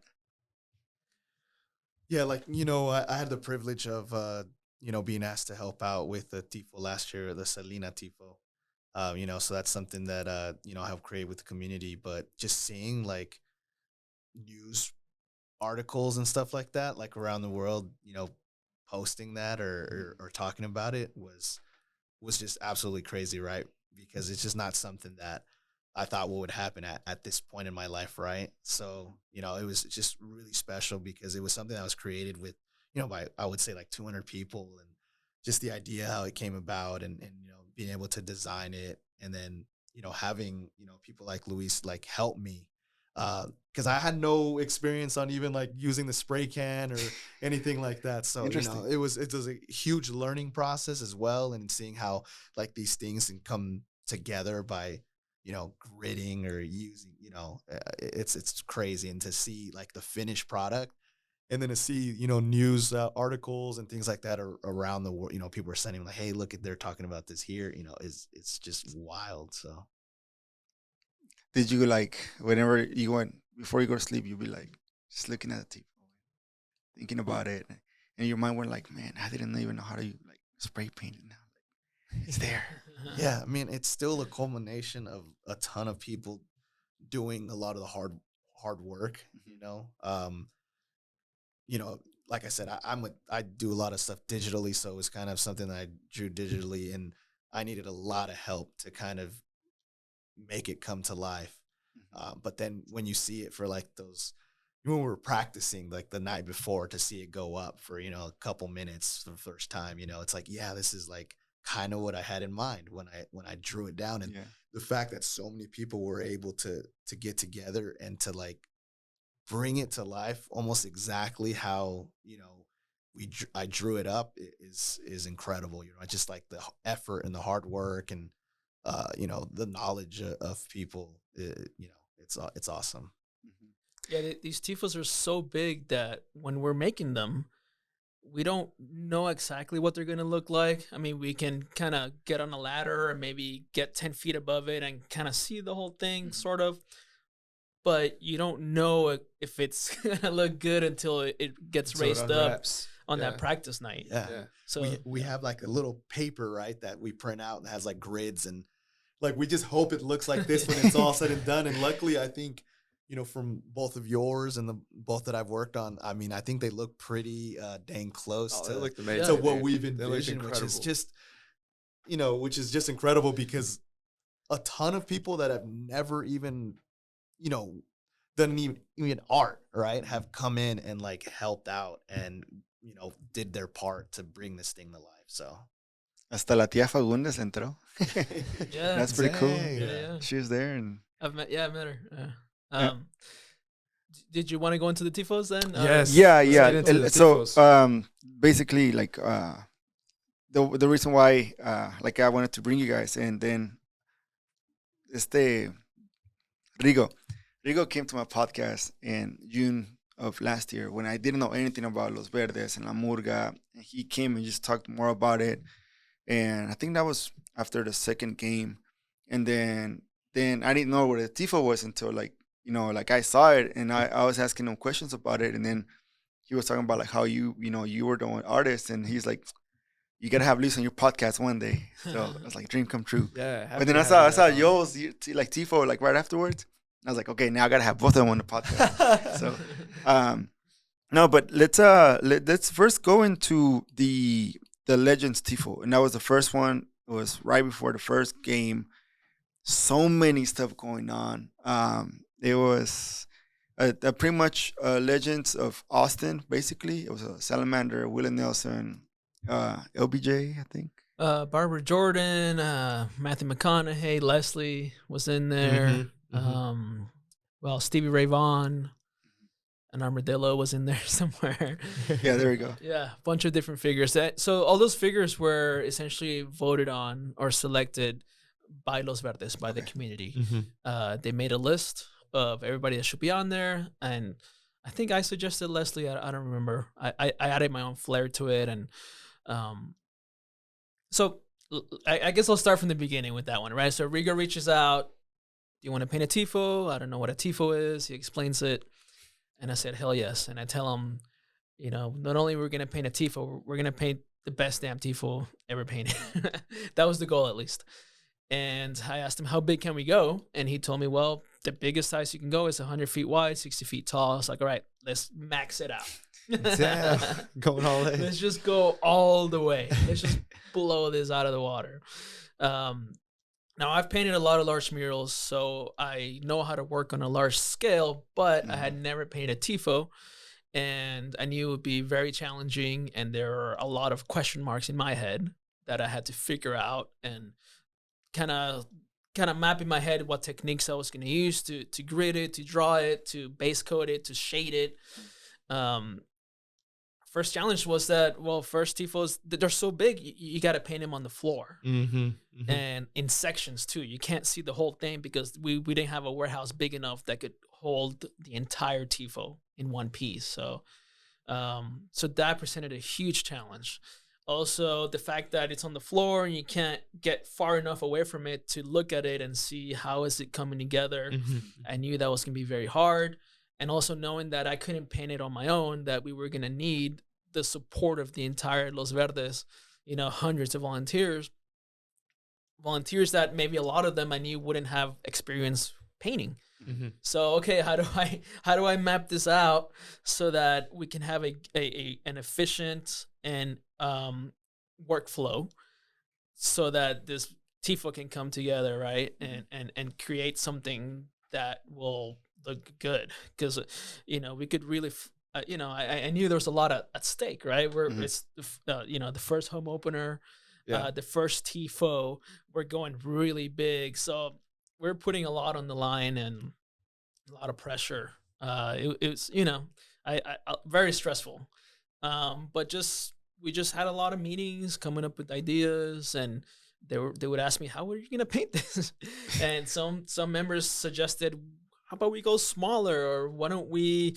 And I was like, hey, I will figure this out. Don't worry, we're gonna make this work.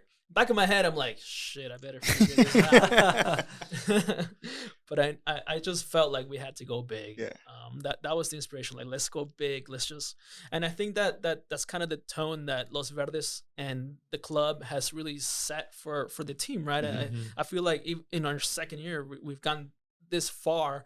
We've gotten this far because of that spirit. And I think Los Verdes has a big part in that, creating that spirit, rallying the fan base, the players feeling that energy. So it's just all these parts that kind of came together to create what I feel has become Austin FC. And about how long did it take for the TIFO from beginning to start to get finalized? So the design phase took a long time. I came up with several different sketches in the beginning, which didn't land, which is fine. That's usually the norm when I'm creating a mural for a client. There's revisions. And this was a different kind of project for me because it's very, very community oriented. Mm-hmm. It's not about me. It's about everybody. Mm. So it wasn't like Uloang, that's my artist name, by the way, design a mural for us. No, it was like, hey, let's bring in the community, let's share ideas. So we all came up with the, I designed it, but it was based on all the feedback from everybody. So it's a very collaborative kind of design that came together. So how long did it take? The actual painting of the TIFO, gosh, I don't remember at this point, but I want to say we did it in 3 weeks, maybe. Okay. Just working. I would get there at 7:30 a.m. to the warehouse. I would sketch something out, be there all day till 6 p.m., head home, and then all the volunteers would come in after they got off work. They would come in like 6:30, 7 p.m., and I would leave everything color-coded for them, like a section. And they would just sit there with brushes and rollers just filling in color. And that's how we did it day after day. So it's kind of funny because I didn't actually interact with the volunteers that much because I would work during the day and then they would work at night. So we were like on different shifts. Yeah. But we were, I guess, kind of interacting with each other through the artwork in a way. That's good. The life of a TIFO, it's like night and day. Yeah, exactly. But that's, and then part of it, like, say for example, maybe like you feel like if you were there present while they were painting, you'd be like how do you call it? Would you be like a type A personality, type B? How do you think would you be handling a situation where maybe like I'm used to having people help me on my murals. Okay. I mean, typically I hire other artists, so they will have more experience. But I've had to learn to let go and to put trust in others when creating the work that I create, because a lot of times my murals are very large, so I can't just paint it entirely on my own. So I was already kind of used to that, and I made sure to come up with a workflow where I didn't even need to be present for them to know exactly what to do. And even if I was present, it's all very straightforward. We try to make it as straightforward as possible so that 100 volunteers could descend on the TIFO and they would know exactly what they needed to do. That's good. And let's go into the Selena TIFO, which was the second TIFO that was displayed right before the game against LA Galaxy. And that was the first win against LA Galaxy. And Gaines scored his goal. Oh yeah, And Digite also scored his first goal. that's right. So It went from Luis's TIFO of Legends to Joel's TIFO of Selena. That was the second one. Mm-hmm. She was like, "Y'all forgot about me. I'm the Tejano legend." La 5-1-12. How was it for you? Because it was your first big project, and especially that massive. When did it all start? And like, how was this? Like, when did you get that call from Rigo? Like, hey, Joe, lánzate away. Yeah, I think truthfully, what was happening is maybe an artist that we're trying to work with maybe fell through because I don't have any experience doing any large scale projects. But I've been designing now, at that moment for Los Verdes for a while, and knocking out a bunch of stuff. And I think with the experience that and everything that Luis taught Los Verdes for your Legends TIFO, kind of gave people the confidence to like maybe we can do at least that process together. We just need a designer. So the designer I think they were working with fell through, and so Rigo reached out to me and said, is this something that you think you can do? Here's the concept that we have. Mm-hmm. We want to do Selena for, I think it was Hispanic Heritage Month or sometime around there. And I was like, yeah, I'll give it a go. So I did some ideas, sketched it out. Then we went down to the warehouse that we had done for the other TIFO, and we presented the idea. And I think everyone really liked the concept. And then I had a lot of help. Like I said, like Luis, and we had Nando, other people come in and help me with the tracing process and gridding it out. And so it was a huge learning experience. But I think it turned out amazing for most of us having not much experience. But it really helped Luis kind of leading us for the other project. Then right after that, we start season 2, and the first game, you had the opportunity to do the greetings from Austin. Yes. Yeah. That one is actually, you already have some more of a history of the club, so it's like it's a little more of, like it's us, like you don't pick like an icon from Austin, you pick an icon from Austin FC. Mm-hmm. So in that one it was Digite, Gallagher, Stu, Drusi, and Fagu. Fagundes, Cecilio's in there with Fagundes as well, yeah. Yeah, some of our dark history. And to that point, so that's a tricky one because picking who we put on there, right? Yeah.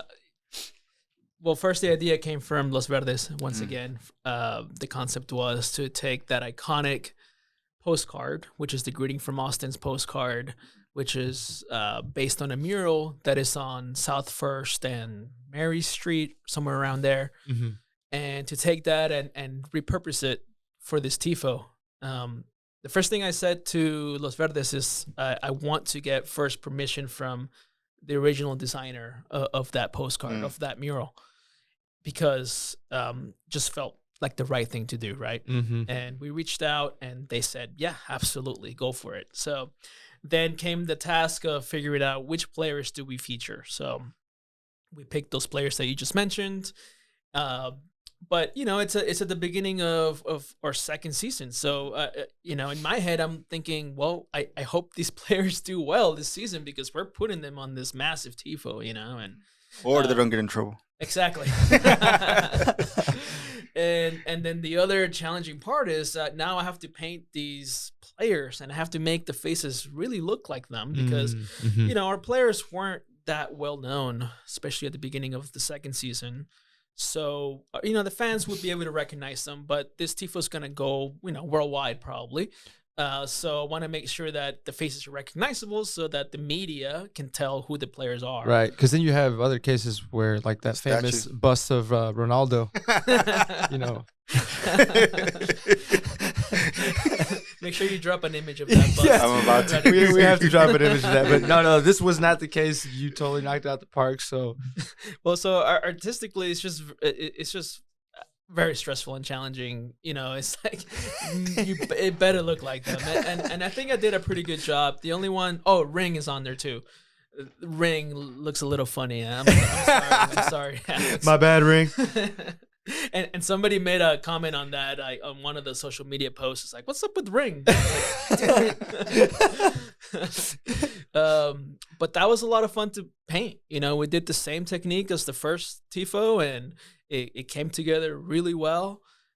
And then, like you said, we didn't know what the players were going to do that season. And, you know, we had the issue with Cecilio, but he was kind of sharing that portion with Diego. So, but then also GT, you know, GT didn't play that much in the beginning of the season. And I was getting worried about that. I was like, great, GT takes up a whole letter and he hasn't played. Is he going to get released or what? I didn't know. And then GT, you know, as we know, killed it at the end of the season. Just some game winners. His first hat trick. Yeah, this is the club's first hat trick, right? Yep. Yeah. So, you know, like Luis in his mind is like, man, I don't want to become the curse of the players. It's a lot of pressure, man. It really is. Cause you already came through with a pretty badass like TIFO, the first one. Now the second one is like, I know you can do phenomenal, but it's more like, okay, it's not up to me, now it's up to these motherfuckers to get it right. Yeah, you guys play. Come on. And one challenging part of that is that they wanted me to put the stadium in a portion of the TIFO, and I was like, that's I hard. don't want to paint the fucking stadium. Yeah, that's hard. It's just a square. Yeah, I mean, it's got some curves to it, and that was a pain in the ass to paint. Everything else worked out pretty good. It was fun, man. It was fun. When it came up, it was really exciting. Like, just seeing what the combination of hours and hours and weeks of work from hundreds of people, just a very proud moment. Yeah, I gotta give a huge thanks to all the volunteers from Los Verdes. Y'all, we did it together, you know. Hell yeah. And then the last one, let me pull out my notes really quick. You did the Hasta la Muerte, Verde Hasta la Muerte. That one, like, so there's a little debate between Austin Hasta la Muerte, Verde Hasta la Muerte, but regardless, you killed it. But it was a TIFO that was actually meant for also to eventually you can use as a design for a T-shirt as well. Yeah, so I think Austin, there's a huge, bats are like a part of the culture, right? For sure. Yeah, very unique. It's something that we've been talking about using for a long time, and we just haven't really gotten around to it. So I joined the conversation a little bit late on the TIFO,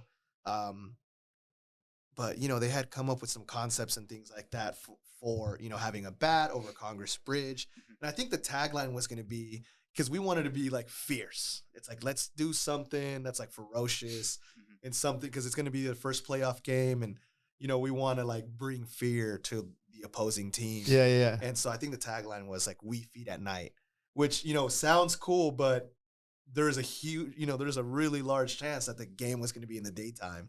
So, which it was, right? It ended up being in the daytime. And so, like at 12 o'clock. Yeah. So, I started spitballing the idea of drawing the bat. At first it was just a traditional like Mexican, free-tailed bat, or, the name escapes me exactly. And it was just traditional with the, just traditional colors, like a brownish, and it was kind of like flapping its wings, and we're trying to figure out like what to put in their tagline. So should we say, feed at night or something else? And then, we're like, we want to say something, though. We don't want to just have a photo. We want to have, like, for this TIFO in particular, we want to have, like, some sort of tagline or some sort of text. And so something that we've been using a lot as an organization, Los Verdes, was, Verde Hasta la Muerte. So then I started playing with the idea of, putting the text in there, making it more, fun, something different, right? Mm-hmm. And then when I saw the word muerte, I was like, why don't I make, like, the bat? It's like we want to make it somewhat scary or bring some fear. So I was like, maybe I'll make it like a zombie bat or something that, just looks ferocious. Yeah. And that's where I played off the text and, made like the muerte like in bones, and then made the bat itself like deteriorating. I think it would be more fun to draw when, have like these holes in the wings and something more creative, and then changing the color scheme of the bat to like a greenish and something that just would just pop, right? Just would look awesome. So that's kind of what we landed on is using Verde Hasta la Muerte around the same time as, Austin, and using like Hasta la Muerte as well. So I feel like it was timely and, taking us into the playoffs. And yeah, man, I think the same thing with the other TIFOs, right? We knocked it out together, and the vision came true. The difference is that we had a super short amount of time. I think we had like 2 weeks to knock this out, and also we didn't have a space in here. Yeah, I was gonna say they had to do it in the warehouse or the stadium. The stadium. We did it in the stadium, like a loading bay. It was tiny in there. You had to be escorted to go to the bathroom. Yeah, exactly. Yeah. So Damn. Every time. That's like, crazy, okay, we're going to the bathroom. Who wants to come? Exactly. Bathroom break. We were like a potty little kindergarten. I see them. Everybody's straight line. That's crazy. That's a unique challenge right there. Yeah, it was a lot different because of of just everything changed from what we're used to. Mm-hmm. So we had to, use this new space, way smaller space. We had to have permission and things like that for knocking it out. But like I said, the community came through again. People spent so much time all day, all night. We'd leave there 2:00 in the morning, 1:00 in the morning, and shout out to like the employees with Austin FC sitting there watching us, making sure we weren't doing anything stupid. They had getting that OT. They had to stay up with us. As for the other ones, they gave us the warehouse space.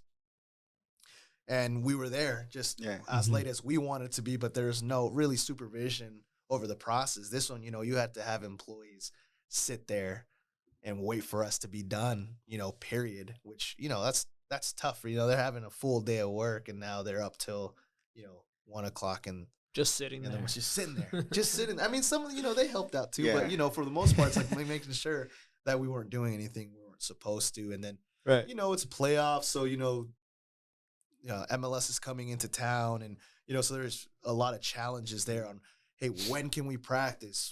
When does this really have to be done by? When do we have to move this thing out of this loading bay into storage and then bring it back to finish it? There was so, at one point we rolled it up, and when we unrolled it, all the paint was getting stuck together. Oh no. So a lot of like the hard work that everyone did was falling apart right there, because when it was put in storage, it was hot and it was like melting, and so it was just a bunch of different challenges.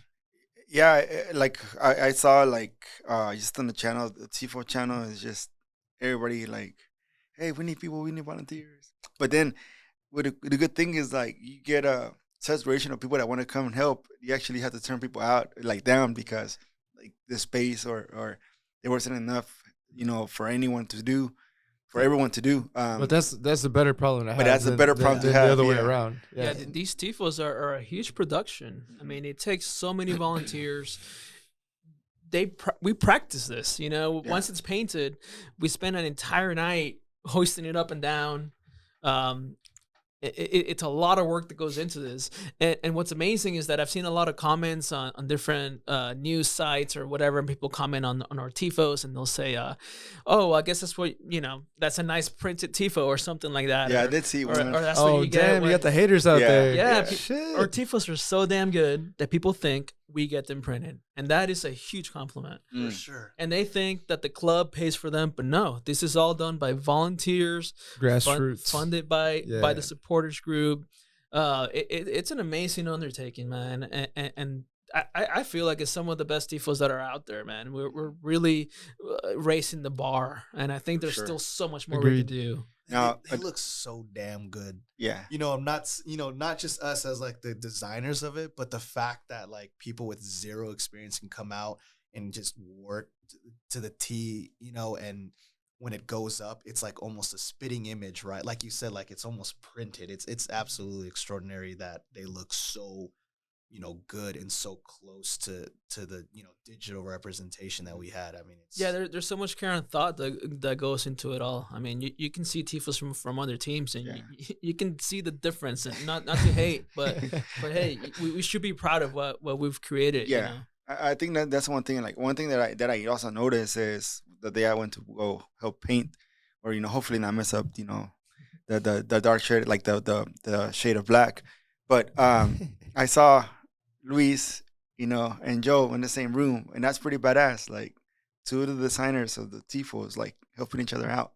That really represents the culture of what it's everything all about. What we're doing it for, and that's I think something that's gonna stay forever. It's something that I don't think is gonna ever go away. And I'm pretty sure the TIFOs that will come, they're gonna be as badass, just because you guys set the bar pretty high. Yeah. And is there gonna be a TIFO for next season? There has to be, right? Yeah, I just wait for the call. If y'all will have me, I will be happy to do it. I'm always honored to do it and humbled to be asked to do it. So I'm here if y'all need me. That's wonderful, man. And speaking a little bit more as an outsider, not involved with like the community process of the TIFOs, when I looked at it, of course I was amazed, but hearing the stories behind it and the process and the amount of community effort it took, it just makes me appreciate it even more. So I'm excited for your future work, future TIFOs, and seeing your murals or your work around town. So, dude, it's been so awesome having you guys here.